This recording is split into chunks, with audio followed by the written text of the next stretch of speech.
Ahmed Khairy Morsi. First, he's going to present achieving predictability in class 4 composite restoration. معلش احنا عندنا مشكله في الاي تي، فما بين كل محاضره ومحاضره بيحاولوا يظبطوا القصه دي، ف معلش عايزين معاكم.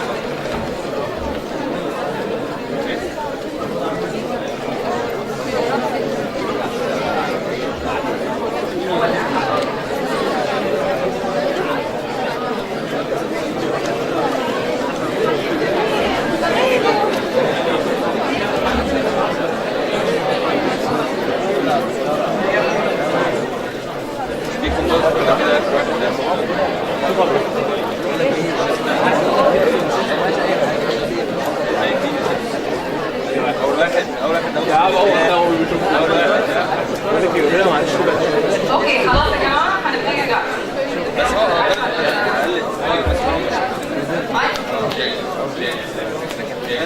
السلام عليكم.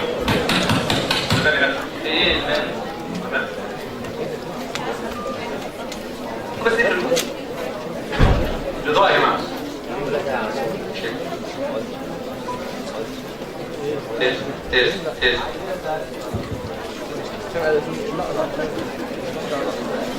Good afternoon, everyone. My name is Ahmed Khairy Morsi, and today we're going to talk about how to achieve predictable outcome on Class 4 composite restorations. First, allow me to introduce myself. My name is Ahmed Khairy Morsi. I'm a graduate since 2011 from Cairo University, and I'm a master's degree candidate at the Department of Operative Dentistry, Cairo University. And I'm a board member Tomorrow Tooth Group, which is a web-based group with more than 50,000 members.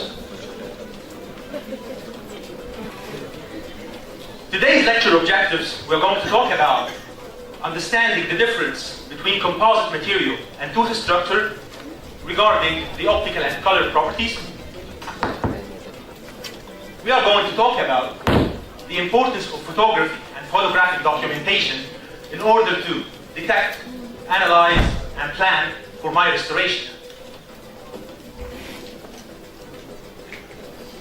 And we are going to talk about some tips and tricks during performing the clinical procedure in order to achieve a better aesthetic outcome. So in order to do layering technique, we need to understand the colors and the optical properties. For example, we have the hue, which is the color itself, which is like the red, blue, and green. And we have in the dental field, it's represented in the beta shade guide, the A, B, and C, and D shades. And then we have the chroma, which is the degree of saturation. We have the shades, like the A shade. I have A1, A2, A3, A3.5, and A4. These are the degrees of saturation or the difference in chroma. And then we have the value, which is the degree of lightness and darkness. And now then we have the optical properties, which is represented in the presence of transparency, which we can find in the incisal translucent area. We have translucency, we have reflection, refraction, optical density, and fiber optic properties. We have fluorescence, opalescence, and metabolism. We have a lot in the composite and tooth structure that we need to use.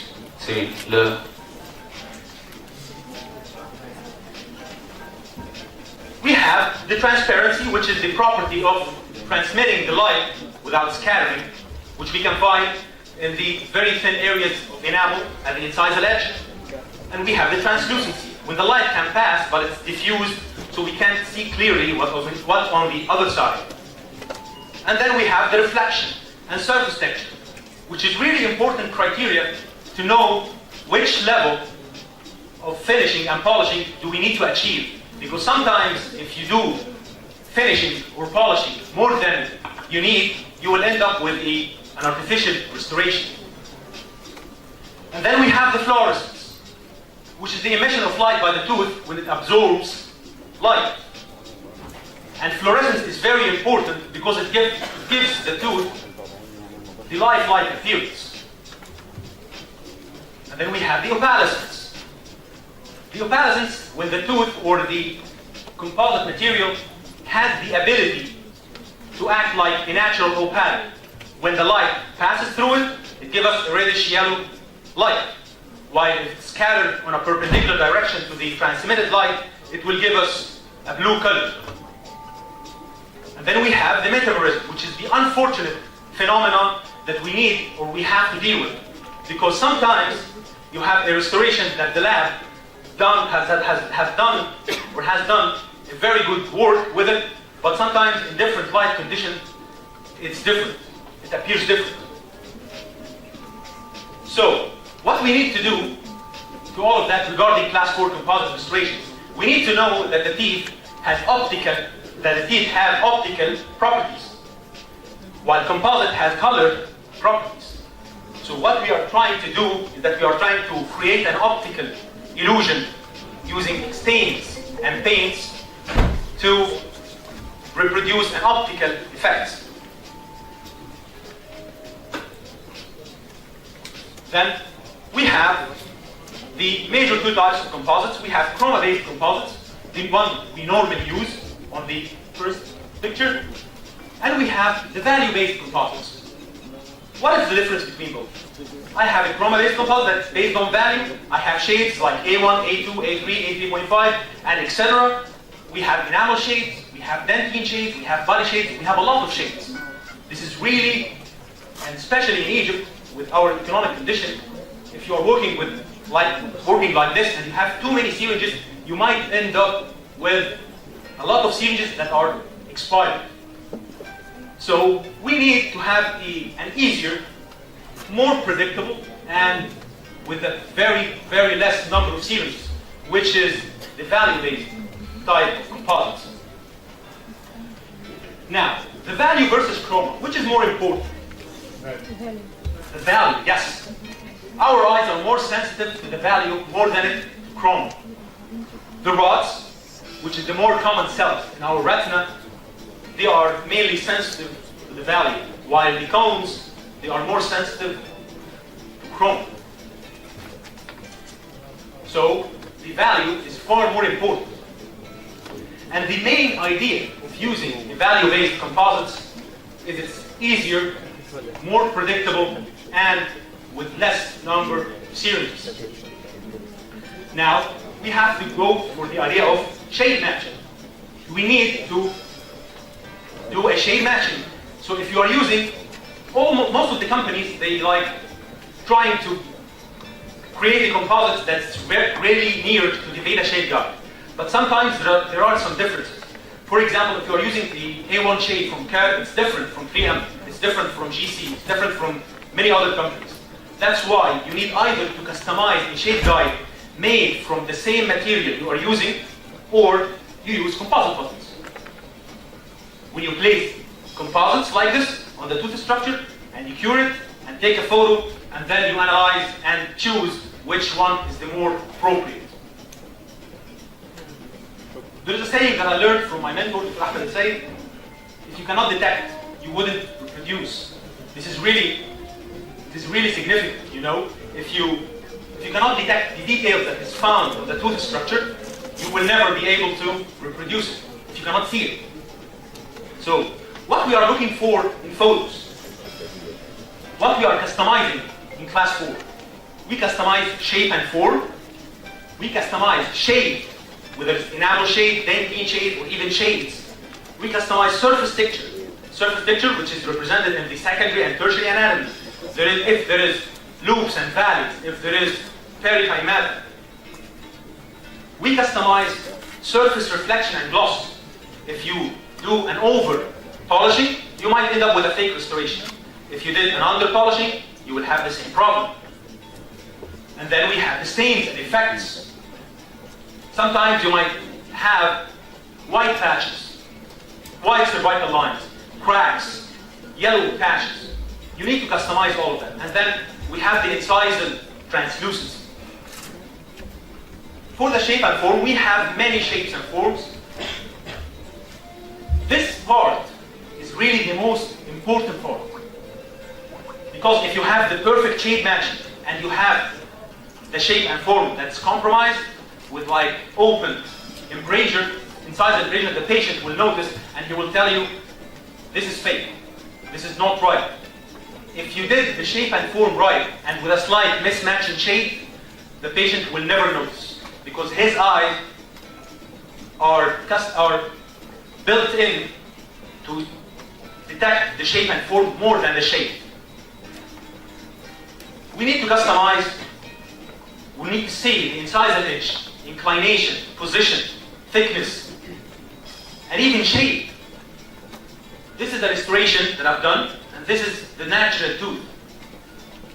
You need to customize even the incisal edge, not just flatten it out. You have to customize the embrasures. Here's the tooth, the teeth before preparation, and you can clearly see that the incisal embrasures are off, and then after correction, the incisal embrasures are done right. We have enamel shade, dentine shades, or even shades. We have to customize the surface texture. So we have the shape and form, then the shade, then we have the surface texture. Do we have secondary or tertiary anatomy or not? We have loops and valleys. We need to customize it. We need to do it. We have the surface reflection and gloss. So on this photo, I have a very, very smooth surface. So if I'm going to do this class 4 with a diastema closure, I need to go for the highest level of finishing and polishing. While in this type, it's like semi-gloss. So I don't have to go to the full protocol of finishing and polishing. In polishing, meaning. Then we have stains and effects. For instance, we have white stripe, we have light brown grooves, we have white patches. We need to customize all of that. We need to detect it first, and then we can customize it. We have the incisal translucency. Here is a natural tooth. You can see clearly that we have an incisal translucency. Here is the composite, and that's the main difference. That's why I'm saying that the tooth has optical properties, while composite, it has, we are using colors, we are using stains to reproduce a light effect. Now we are going for bevel. In class 4, you need to create a long bevel. That's why you need to do it, because you need to have an area of transition between the composite material and tooth structure. If you have a very short bevel, you will end up with a line of demarcation. Okay? And another trick that's really nice, you can create also an infinite bevel that you can use. You can use a coarse test, and you just round the outer margin of the bevel. So you can create a smooth transition between the tooth structure and the composite. So you will never know where the composite ends, which is really good. And now, let's go for the photographic protocol to achieve a repeatable and reproducible outcome. First, we need to have colored photos, black and white photos, and cross-polarized photos. For the colored photos, we need to have a frontal photo, which is either with a smile or retracted, to have an idea, a primary idea about the shape and form. Then, you have another photo, frontal photo, with a black contrast to evaluate the translucency and to have a better idea about the shape and form. Then, we go for shade matching. Personally, I use composite buttons. Others, they can use a customized shade guide made from the same material that you are using in your clinic. And then a 12 o'clock view to determine the incisal edge position. And a 45-degree view to detect or to analyze the surface texture and topography. And then we have a black and white photo, which is really important. The black and white photo, we mainly use it to detect the value. The best time you can detect for analyzing value is with black and white photo, and it's mainly done to evaluate the value of enamel shape.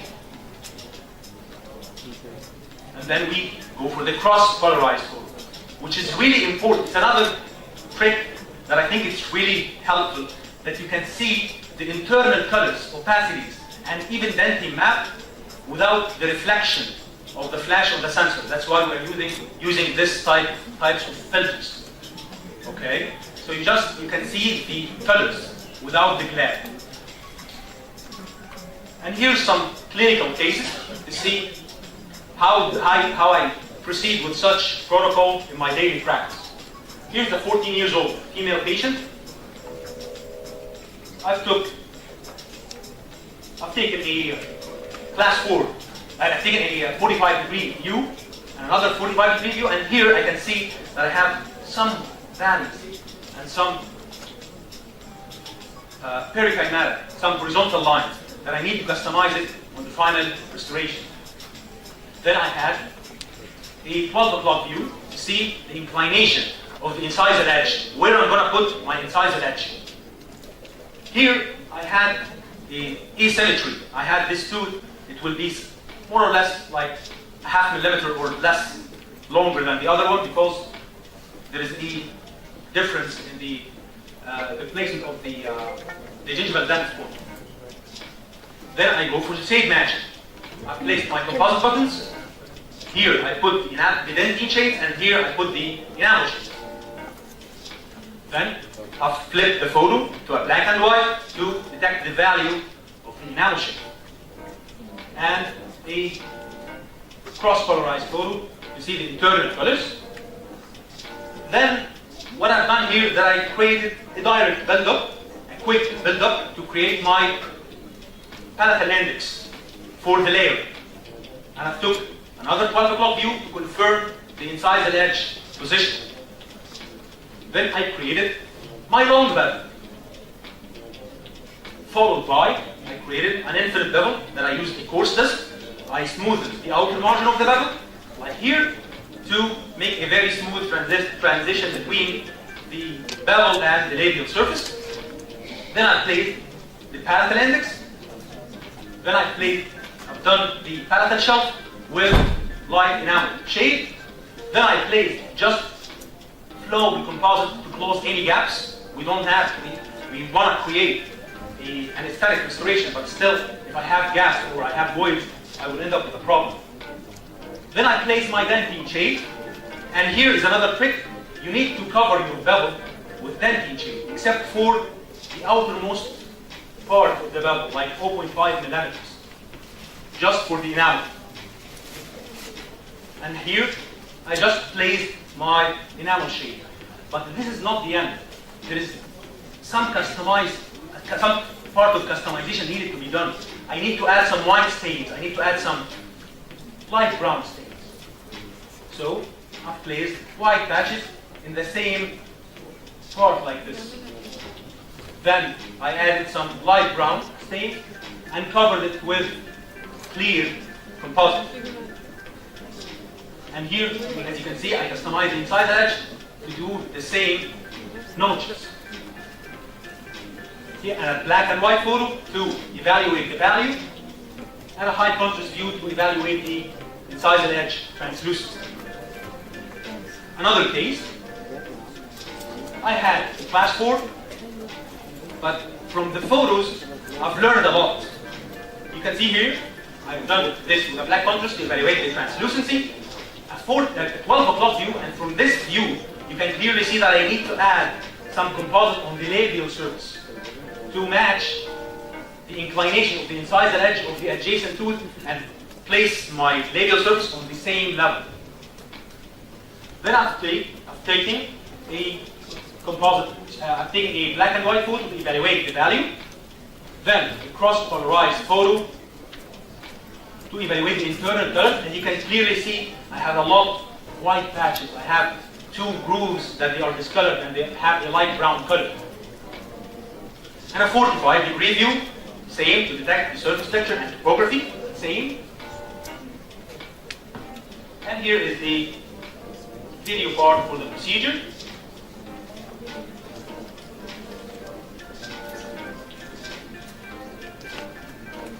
First, after prep and acid etching and bonding, I place my first layer, which is the palatal shelf, with the help of the palatal index.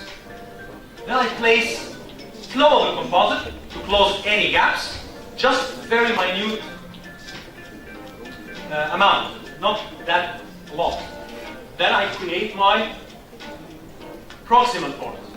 I've used the Tour BM matrix, sectional matrix, to create the proximal profile. Then I place light enamel shape.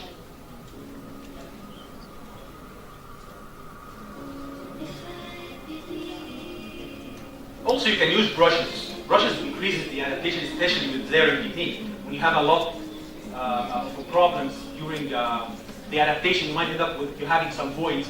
You can use brushes, you can use modeling resin. It really helps a lot. And here I placed light dentine shade to limit the extension of the dentine shade. In such case, I merely build up the whole labial surface. So how can I do the layering? So how can I know that I should stop the dentine shade at the appropriate height? Okay, in a buccal direction. I just put my mirror, I see an incisor view, and see where is the limit of the dentine shade. If I just need like 0.5 millimeters for the enamel shape, not more than that. And now I'm placing my dentine shape, and I govern the thickness by the incisor view. Now for the customization part, I'm placing the white stains and the cervical part as white lines. When you want to need it, like to have a very, very light effect, you need to place the stain and then you remove it. You like go back and forth around in one direction, from one direction to the other, and you do it a lot till you don't see the stain. If you see it, it's already too much. Okay? But on the incisor part, I need it to be visible. That's why I put a lot of stains. And I put it based on the planning that I've done from the photos. I know that the patches in this area extended to this part, and except for the grooves, which I place here, the light brown stain. Then I cover the whole stains with a layer of clear composite. You need to give the stains thickness. If you place the stains and you just put the enamel shape or a body shape, the stain effect will be gone. So you need to protect the effect by placing clear composite. Just very, very, very thin layer of clear composite. And then you cover the whole surface with enamel shape. You need the enamel shape thickness not more than 0.5 millimeters. If it's more than 0.5 millimeter, you will end up with a gray restoration. It will give you a gray effect. Again, what governs the thickness of the enamel, for me, after I place the dentine shade and I just leave only 0.5 millimeter from the labial surface, I just cover it and I match the height or the inclination of the adjacent tooth. And that's the final outcome after finishing and polishing.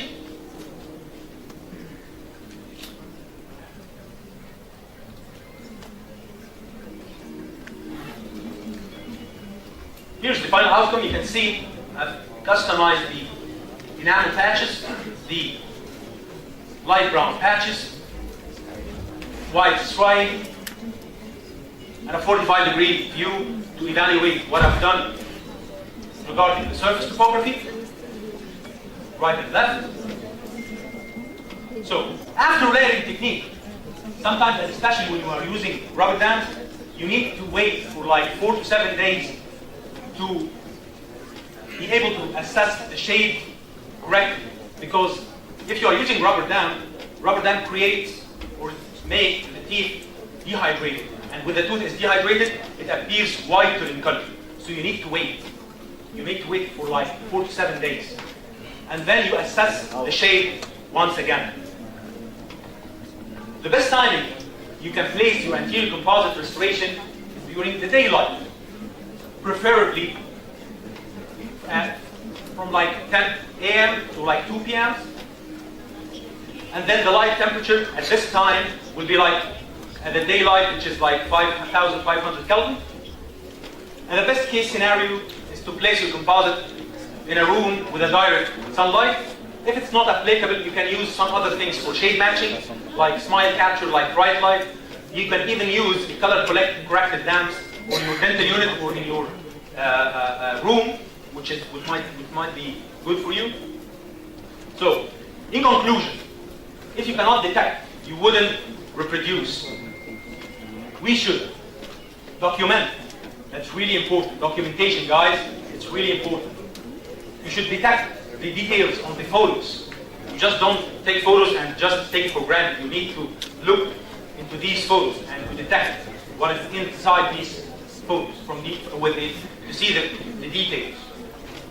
And you should analyze it and formulate a plan. Sometimes I write a plan. When I decided to do layering, I write, I'm going to first place the light enamel shade, then I'm going to place the dentine shade, which is like A3 or A3.5, then I'm going to use some stains, then I'm going to cover it with clear. I put it as a written plan, because sometimes when you are working, you might forget. But if you have it as written and you check each point, you will never forget. And then you can execute your plan. Thank you for having me today.